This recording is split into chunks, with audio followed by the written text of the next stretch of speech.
Strategi 5. Bukan menjual sekali tapi menjual berkali-kali seumur hidup. Berbagai cara pendekatan kreatif yang tepat perlu kita pelajari untuk memperluas wawasan dalam menjual dan mengambil hati calon konsumen. Karena itu pekerjaan sebagai penjual tidak bisa dijalani dengan setengah hati, apalagi merasa terpaksa. Sama halnya profesi dokter, tidak mungkin bisa lulus kuliah kedokteran yang sangat berat itu bila setengah hati. Sama halnya profesi programmer, nggak mungkin programmer bisa lulus kuliah ilmu komputer yang sangat jelimet itu bila merasa terpaksa. Sama halnya profesi wirausaha, tidak mungkin sukses usahanya jika menjalaninya setengah hati, terpaksa, ogah-ogahan, baperan, dan malas-malasan. Sama halnya dengan profesi apapun, jika ogah-ogahan, mustahil bisa sukses. Demikianlah, pekerjaan menjual mutlak harus dijalani dengan sepenuh hati, tulus ikhlas, dan totalitas tanpa batas. Ada banyak penjual yang bekerja karena terpaksa, daripada berlama-lama menjadi pengangguran. Sebagian lagi ada yang bekerja sebagai penjual karena coba-coba, karena sulit mendapat pekerjaan idealis yang diinginkannya. Ada pula penjual yang menjalani profesi ini sebagai beban berat yang harus ditanggung demi mencari nafkah untuk keluarga mudanya. Pekerjaan yang dianggap sebagai beban pasti dijalankan dengan berat hati, terpaksa, dan tidak menyenangkan. Apapun alasannya, apabila sudah mengambil keputusan berprofesi sebagai penjual, seharusnya hati kita sepenuhnya ada di sana. Karena menjalani profesi apapun tidak akan sukses bila setengah hati. Perlu sepenuh hati untuk mencapai kesuksesan yang maksimal. Bekerja dengan sepenuh hati akan melihat pekerjaan sebagai sesuatu yang menyenangkan, sehingga bekerja dengan penuh semangat dan riang gembira, serta bisa menghasilkan kualitas kerja terbaik yang mampu melampaui target yang ditetapkan perusahaan. Inilah satu-satunya cara untuk melakukan pekerjaan hebat, adalah dengan mencintai apa yang kita kerjakan.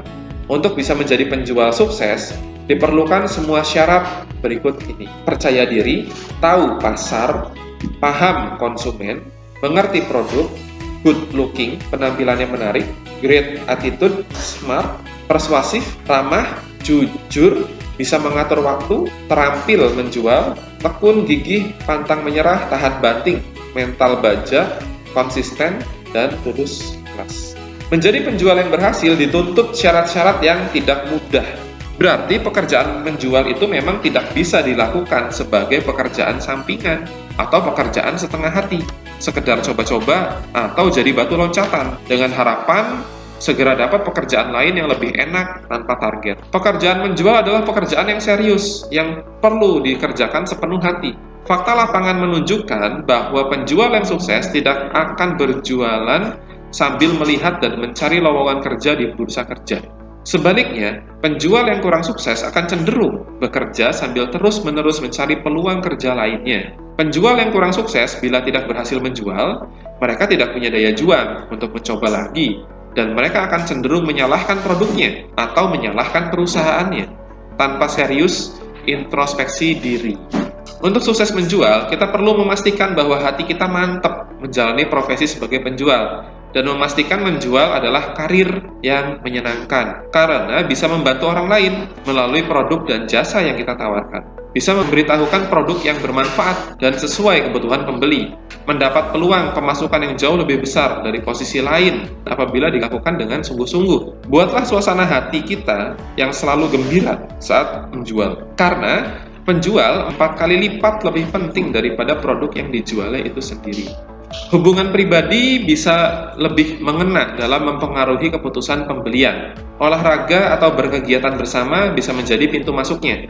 Jika tidak mungkin karena terpisah jarak, obrolan ringan wajib nyambung. Contohnya, kita ngerti sepak bola, ngerti masak, ngerti ngerawat tanaman, ngerti bersepeda, ngerti otomotif, ngerti bulu tangkis, ngerti kuliner, ngerti wisata, ngerti ngurus anak, ngerti lain-lain yang bisa dijadikan bahan obrolan ringan menyenangkan. Obrolan ringan bukan basa-basi. Basa-basi itu segala obrolan yang hambar, yang sebenarnya nggak perlu kita tanyakan.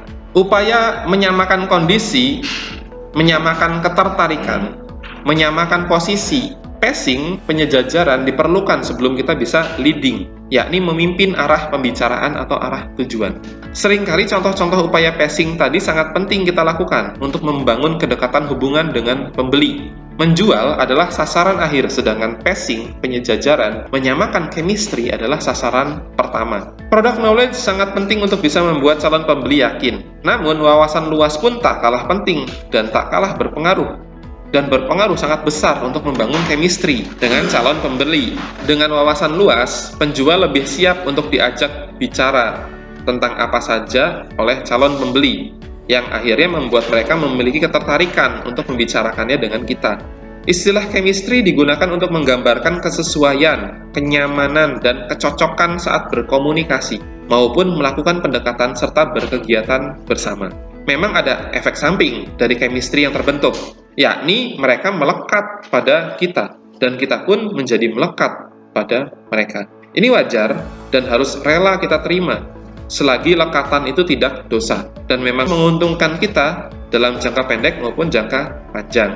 Strategi USP, Unique Selling Proposition, saat ini sudah semakin tipis bedanya antara satu perusahaan dengan perusahaan lain, karena spesifikasi produk, harga, keunggulan produk sudah semakin saling menyamai, bahkan salip-menyalip menjurus ke zona red ocean. Karena itu faktor pembeda ini yang bisa diandalkan adalah faktor emosional, berupa kecocokan dan kenyamanan pembeli dengan penjual. Menyamakan chemistry semakin lama semakin penting di dunia bisnis karena berbagai fakta menunjukkan bahwa keputusan membeli atau buying motivation lebih banyak ditentukan oleh faktor emosional, termasuk sekali lagi tentang kecocokan dan kenyamanan pembeli dengan penjualnya, chemistry relation, serta kepercayaan pembeli kepada penjualnya, trustworthy. Kecocokan dan kenyamanan hanya bisa terlahir dari hubungan pribadi, personal touch, melalui perbincangan tentang hobi, minat, makanan kesukaan, kesamaan daerah asal atau suku, logat bicaranya sama, alma maternya sama, satu komunitas, wilayah tempat tinggalnya dekat, dan berbagai kecocokan lain yang bisa dijadiin bahan pembicaraan. Gunakanlah open question yang menyenangkan calon pembeli saat membangun personal touch. Chemistry dan personal touch dapat bermanfaat untuk menggali sebanyak-banyaknya informasi sebelum menjual. Galilah sebanyak-banyaknya informasi, peluang, data jaringan, relasi, dan potensi mereka sebelum mulai mengajak kerjasama. Catatlah kata kunci penting yang Anda peroleh darinya. Dari sini kita akan tahu harapannya, apa yang menjadi kepuasannya, kekuatannya, peluangnya, kebutuhannya, cara berpikir dan mengambil keputusannya kita tahu semua. Setiap penjual sukses pasti memiliki rencana. Kalau aktivitasnya dilakukan dengan rencana yang matang, biasanya hasilnya akan memuaskan. Mengalami penolakan adalah bagian dari proses menjual. Penolakan adalah proses, closing adalah hasil. Kepuasan batin adalah dampak. Sekuat-kuatnya mental penjual menghadapi penolakan, tetap aja masih terasa sakit. Sama halnya sekuat-kuatnya pemain tinju, kalau kena tonjok, ya tetap sakit. Bedanya, kalau dirinya terus berlatih, sering menerima pukulan, memperkuat fisik dan mentalnya saat kepukul, rasa sakit yang diterimanya itu lebih mudah diikhlaskan, lebih nggak terlalu kerasa, bahkan dianggap biasa saja. Yang penting ujungnya bisa memenangkan pertandingan. Karena penolakan itu sakit, maka kita perlu berpikir bagaimana cara untuk meminimalkan penolakan, bisa menghindari penolakan, alias mayoritas penawaran kita bisa diterima, closing. Hal ini tidak mungkin terjadi begitu saja. Ini memerlukan strategi dan perencanaan matang. Bagaimana caranya? Buatlah, gunakan, dan update terus analisis pipeline, sales funnel Anda sendiri. Rencanakan pendekatan yang pas dan sesuai dengan setiap posisi pipeline dan situasi prospek masing-masing secara customize, sehingga penjual mempunyai peluang pembelian yang cukup besar saat waktunya telah tiba. Jika telah bekerja sepenuh hati, jika selalu punya kesiapan dan rencana matang, jika ikatan chemistry sudah sesuai dan nyambung, maka tingkat kepercayaan pembeli akan tinggi. Jika penjual membuktikan bisa dipercaya, maka besar kemungkinan pembeli akan jadi loyal. Tidak hanya beli sekali, tapi berkali-kali seumur hidup, akan terus loyal bersama penjual tersebut. Bahkan, penjual bisa bebas memberikan saran pembelian untuk kebutuhan pengembangan ke depan. Saat penjual mendapat kepercayaan penuh, penjual bisa bebas menjual apapun pada dirinya. Strategi pendekatan chemistry yang berhasil memang prosesnya tidak mudah, tapi sebentar dan hasilnya akan sangat memuaskan. Selain first order, repeat order, dan new order pun dapat kita peroleh dengan lebih mudah dan lebih cepat. Jika effort untuk melayani first customer hingga closing membutuhkan energi 100, maka dengan pendekatan chemistry, membangun chemistry, tiap closingan berikutnya hanya butuh energi 20 doang. Hemat energi tetapi berdampak besar bagi prestasi pribadi kita masing-masing.